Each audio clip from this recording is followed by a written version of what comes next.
I think it's good for us to take stock, make a summary of where we've come, and also give some sense of where we ought to go over the next few days. This election is about the future, our future, choosing the government, choosing the leadership and leaders and team for Singapore, setting the direction for our country. I think since nomination day, the campaign has gone well for us. Our candidates have all been very busy on the ground. The response from voters has been very positive. Positive both house-to-house visits and campaigning in person in shopping malls and public places. And I think also in the election rallies, you can see that the response is there. People are receptive, listening. And therefore, I think we're getting our message across. The message that you're electing a government, and to make the government work, it's not an abstract thing that's somewhere up there, but the government is the people who make it work.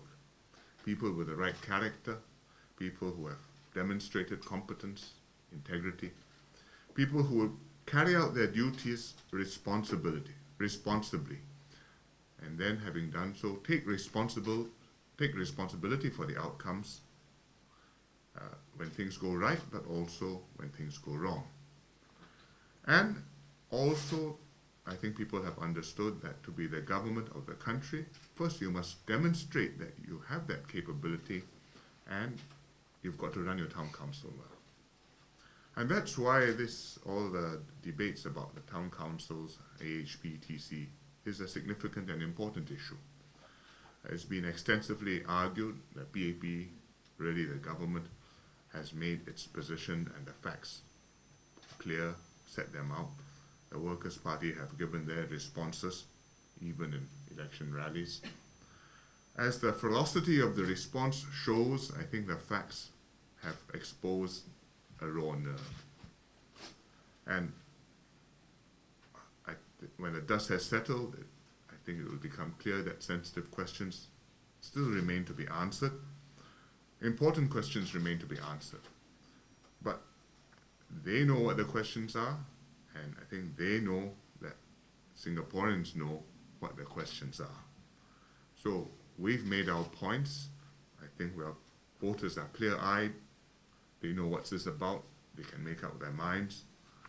I think we can leave it to them. It's an important issue for them to consider when they make up their minds whom to vote. But this election, apart from about people and integrity, is also about our vision and our plans for the future, and also whether we are able to deliver on these plans. The plans have been laid out in a manifesto. It's not a manifesto which sprung out of nowhere one day, a few weeks before the elections. It's a manifesto which has been many months, indeed, many years in the making. One which took in the views of many Singaporeans, PAP members, non-PAP members, including the 50,000 people who took part in the OSC conversations. We engaged, we consulted to understand what people need, what people's concerns are, to understand their anxieties and aspirations, and worked out the ideas which would address these and express these progressively over many years. It's a process which started even with the previous PM, and certainly in the last 10 years we have been assiduously working at this, building on what we have done before. And we are very grateful that the people have supported this effort and enabled us to carry it through. So this is a result of direct involvement, engagement, discussion, participation. No need for intermediaries, no need for co-drivers, just the people working directly with the PAP and our team. We have, the manifesto shows a certain continuity because the way we govern Singapore doesn't change overnight. We build on what has come before. As the world changes, we adapt. We try to stay abreast of changes. We try our best, in fact, to be ahead of the curve and stay ahead of the changes to come. And that's how we have tried to do it in economic policy, for example. When before the global financial crisis came, we tried to grow as fast as we could. After that, well, we were in a stable position. We paid some price because strains showed, but we got into a strong position, and now we're able to proceed in a steady course. In social policy, as our economy matured, as our population aged, we did more to help the lower income, to uplift them. We are doing more to take care of the elderly, and anticipating growing healthcare needs, making sure that we have the institutions in place, enough Medisave, MediShield Life, PGP package to take care of anticipated needs to come. So these are things which are done, but also things which are yet to come. And in this election, the PAP has put forward an agenda, what we are doing together, the challenges we will face together, what more we can build together. The issue is, I would say, put it in three ways. Content, what is it which we want to do? Communication, can we get people to understand that this is what we want to do? And conviction, do we believe in it, and do people believe that we are able to make it happen? So you need to have the content, the right ideas, the communication to get them across, and the conviction, the confidence that this is real, it will happen. We will make it happen. And that's what we have been trying to do. If you've been watching the little video snippets which we put out, Dan Chuan talking about the minimum wage and workfare, or Lim Swee Say talking about MediShield Life, or me trying to explain the CPF interest rates yesterday, we are trying to get across to people in simple, direct terms what these policies mean and how they make a difference to you and why they are the right thing to do. It's not always easy to do, but it is something which is necessary, and we will do our best, and we will do more of this, not just in the next few days, but I think this is something which you must do in and whether election season or non-election season. But in terms of the content, let me just briefly talk about some of the things which we have been working on and will continue to work on. Housing, for example, we are building on our track record, creating a nation of homeowners. But it is the way we do that and sustain it has changed over time. For example, in the last 10 years, we have decided that progressively we need to give more help and subsidies to the lower income house buyers. We didn't used to do this because we used to say if you're buying a flat, well, that's a flat, that's the price, and it doesn't matter whether you're earning near the income ceiling or just barely able to break even, we give you the same support. I think I discussed it with my team, and early on in our first term, we changed this and we introduced what we call the special housing grant. So that if you are a low income household buying a flat, you get an extra leg up. If you're a high income household, you can still buy the flat. Subsidy is not quite as generous as for the more needy family. And we have progressively built on that year by year, so that now that the SHG goes beyond just the lowest income group, but well beyond the middle point of households. I think it covers 2/3 of the households now. And it goes up to $40,000, which is quite a lot of money, particularly when you consider that a 2-room flat costs you maybe $90,000, $100,000 posted price. So we have amended our schemes to suit the times. And because of this, today, Singaporeans earning less than $1,000 can buy a 2-room flat with no cash payment with CPF. And people ask, is it true? I think there's an answer which deserves to be given many, many times. Yes, it is true. How do I know that? Well, nearly 2,000 households like this have actually done that in the last 4 years.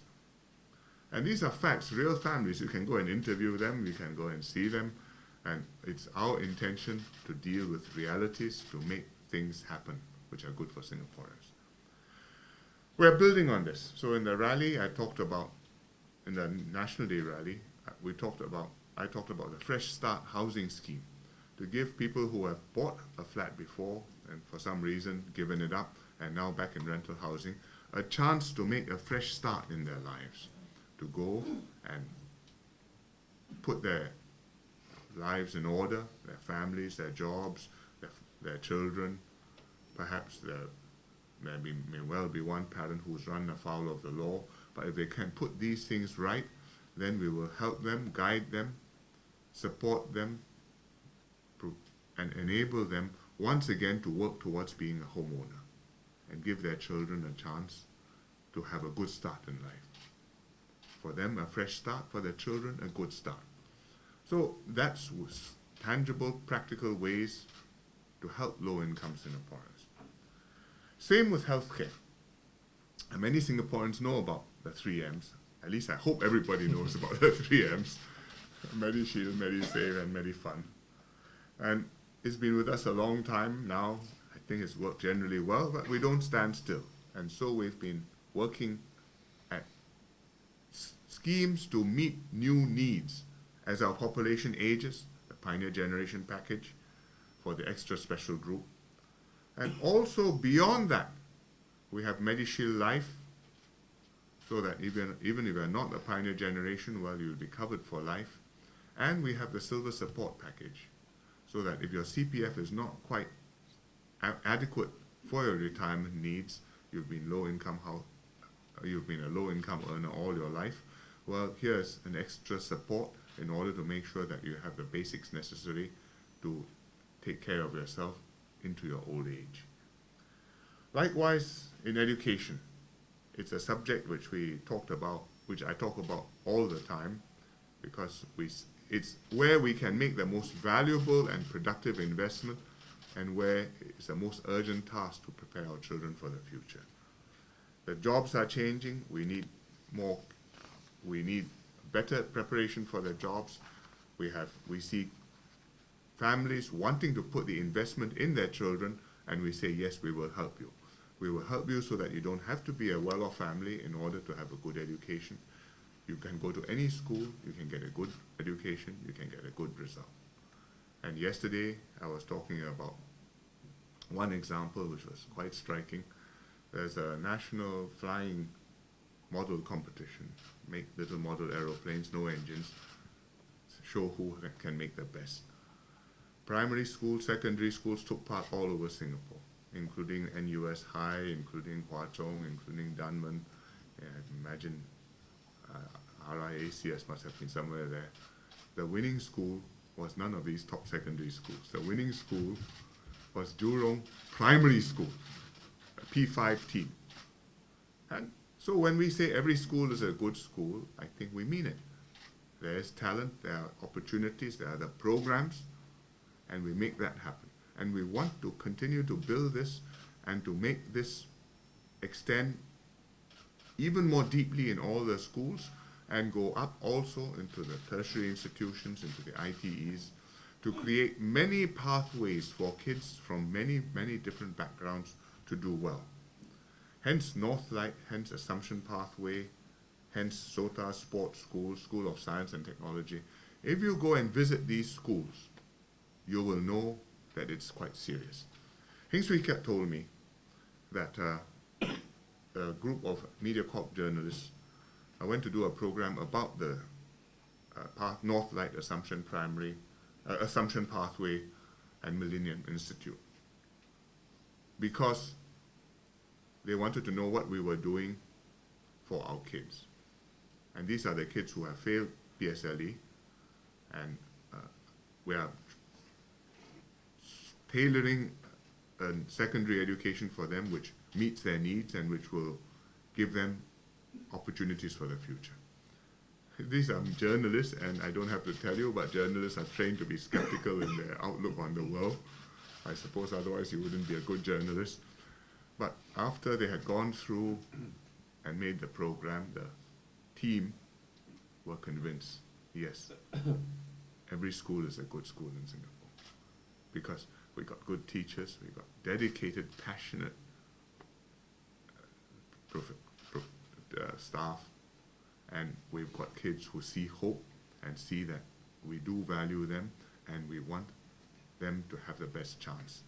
And that's what we are continuing to do. And that's why we're building SIT, the campus at Punggol. That's why Unison has become a university. And we're supporting students to go to Unison. That's why we've got Skills Future and many, many pathways up beyond school into workforce and throughout your life. These are just some of the things which we are doing, but there are things which show that we are quite serious when we are working on improving Singaporeans' lives. Of course, we are also improving our city, our country, our infrastructure. If you talk about it in abstract terms, well, it's just so many billions of dollars. But if you talk about it in practical terms, what is it which you are doing? You've turned Duxton Plain into Pinnacle. I think people know that. We are building Dawson. If you haven't visited it, I encourage you to go and visit it. I went there a few months ago. I said I wanted to go. HDB told me, not quite ready yet. I said, okay, now man, you don't have to come. I'll just go for myself, which I did. It wasn't quite ready yet, but I was very happy to see it as it was, and to meet the residents who were there, and they were very happy at what they had, what was theirs, and what they would now be building, and where they would bring their kids up. And we are doing that all over Singapore. Estates is one thing, but comprehensive major developments for the long term to come. I talked about Southern Waterfront City when I went to Tanjung Pagar 2 nights ago. I talked about what we're going to do when Paya Lebar moves to Changi. The airport, the air base will fly to the airport. That means the whole of the eastern part of Singapore will be transformed. And this is not just the next term of government, you're talking about 20, 30 years ahead.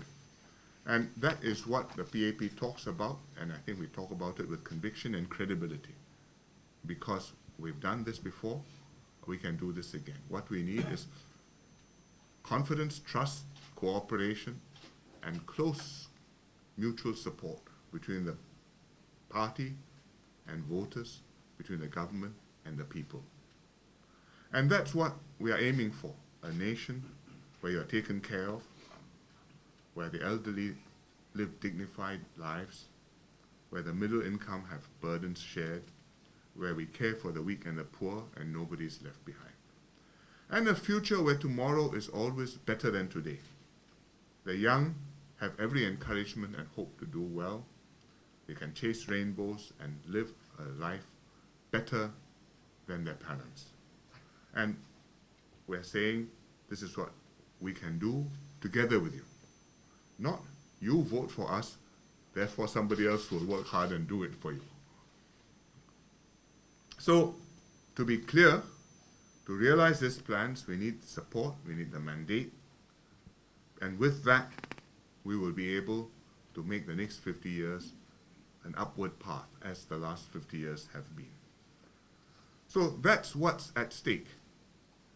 In this election, you are voting for the government, you are voting for the future, you are deciding whom you want to entrust, what kind of future you want to go towards. And that's what you should choose. If you look at the other parties, I think in an election I should not make a speech without mentioning other parties. Some have plans, some have no plans. Some pretend not to want to form the government, but they harbor ill-concealed intentions, ambitions to do so. Some of them even take out the sentence that one day they hope to form the government and hope that people won't notice that they're not ready to form the government yet. But we put our intentions and our plans squarely in front of the public. We ask you only that you judge fairly, dispassionately, in your own interest, what is best for you. Compare what we have with what other parties have.